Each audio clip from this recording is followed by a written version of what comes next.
हमारे एक बड़े विद्वान महापुरुष थे, परम पूज्य श्री अभिराम दास जी महाराज, जूनागढ़ वाले महाराज जी। संभवतः अब उनका शरीर नहीं है, क्योंकि जब हमें मिले थे उस समय भी 90 से ऊपर की आयु के थे। उस जमाने में काशी से उन्होंने व्याकरणाचार्य किया था और अंग्रेजी से भी एमए किया था। बहुत अच्छे विद्वान, बड़े अच्छे वक्ता थे। तो वो सुनाते थे, गधे का अभ्यास होता है दुलत्ती मारने का। इसके ऊपर एक कहानी सुनाते थे, सुना करके हम सबको हंसाते थे। बोले एक मास्टर जी पढ़ा रहे थे और बच्चे कुछ ना कुछ गलती करते ही हैं, पाठ याद नहीं करते हैं, तो पिटाई, अब तो पिटाई करना मना हो गया, उस समय पिटाई होती थी। तो पिटाई करके मास्टर कह रहा था कि देखो सबके कान खींच देंगे, हैं, सबकी चमड़ी उधेड़ के भूस भर देंगे, और जाने क्या क्या कह रहा था। कह रहा था हड्डी पसली मार मार के एक कर देंगे, न जाने तुम्हारे जैसे कितने गधों को हमने आदमी बनाया है। कितने कलेक्टर मिनिस्टर बन गए हमारे, तो एक गधे होके आए थे यहाँ, कलेक्टर मिनिस्टर हो गए। एक सीधा साधा धोबी वहाँ से निकल रहा था, उस पर काम कम था, गधे 2 थे, वो एक गधे का काम था। उसने सोचा एक गधा हमारा आदमी बन जाए तो हमारे साथ कपड़े धुलवाएगा, काम देगा। उसने मास्टर जी को कहा, महाराज आप तो गधों को बनाने का, गधों को आदमी बनाने का ठेका आपने लिया है, तो कृपा करके हमारे इस गधे को भी मनुष्य बना दीजिए, आदमी बना दीजिए, आपकी बड़ी कृपा होगी। वो मास्टर तो क्रोध में था, उसने कहा मूर्ख गधा लेके आया। बोले अभी तो आपने कहा था गधों को आदमी बनाते हैं। बांध के चला गया वो। मास्टर का गुस्सा ठंडा हुआ तो उसने गधा तो बेच दिया, गधा तो बेच दिया। अब दूसरे दिन धोबी आया, बोला हमारा गधा आदमी बन गया। अरे वो एक दिन में आदमी बनता है, धीरे धीरे अभी बच्चा होगा, पढ़ेगा लिखेगा, बड़ा होगा, आदमी बनने में एक दिन में आदमी बनेगा। अब वो 2 दिन 4 दिन 6 दिन में जब उधर से निकलता, बोले महाराज दिखा तो दो कैसे कितना बड़ा आदमी हुआ, कैसे बन रहा है। ऐसे नहीं, जब बन जाएगा तब बताएंगे।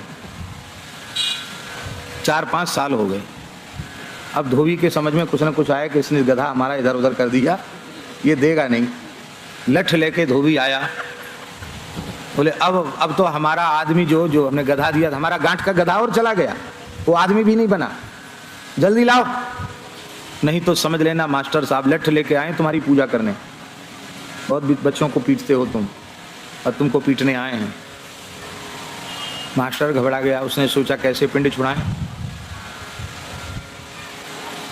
बोले आदमी बन के यहां थोड़ी धरा है, वो मुजफ्फरपुर में कलेक्टर बन गया है।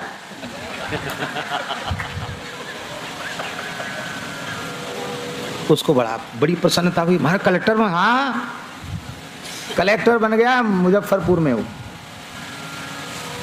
अब तो धोबी घर में आया, बोले कपड़ा पड़ा धोना बंद, अब हमारा गधा कलेक्टर बन गया मुजफ्फरपुर में, वो भी बिहार के तो हम यही हैं, चलो।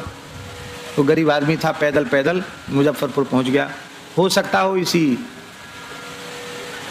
दरभंगा का ही हो, क्योंकि यहाँ शिक्षा का केंद्र विशेष है, यहाँ जो है गधों को आदमी बनाया जाता है।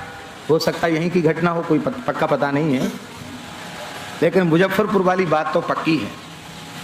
अब वो बेचारा धोबी यहाँ से कितना दूर है मुजफ्फरपुर दरभंगा से? 100 किलोमीटर तो हो है,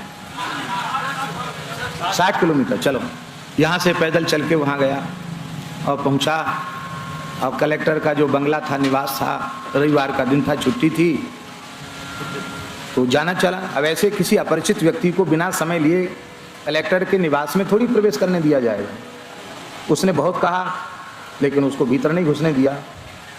इसी बीच में कलेक्टर साहब बाहर बगीचे में आए, उनकी कुर्सी लग गई, बैठ गए। उनके इष्ट मित्र अधिकारी रैंक के जो थे वो सब वहाँ बैठे थे। अब कुछ चाय नाश्ता कुछ खाना पीना हो रहा था।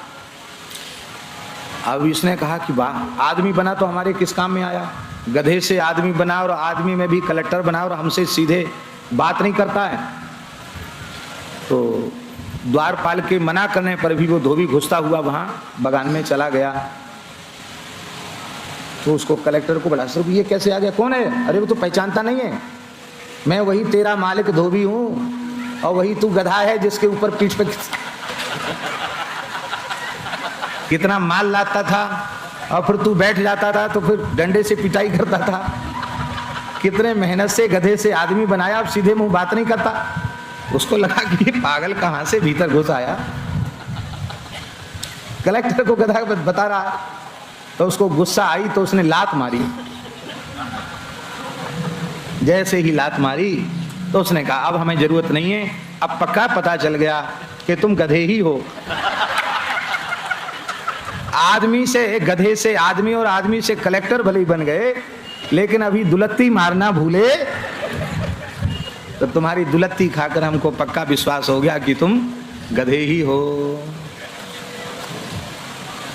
ये बात हंसाने के लिए हमने नहीं कही है। किसी के भी ऊपर पैर का प्रहार करना ये मनुष्यता नहीं। इससे हमें शिक्षा ये लेनी है कि कैसा भी अपराध क्यों ना हो, किसी के भी प्रति पैर का प्रहार मत करो, क्योंकि सबके भीतर हमारे प्रभु विराजमान हैं। पैर से किसको छूना, पैर से किसको टकराना।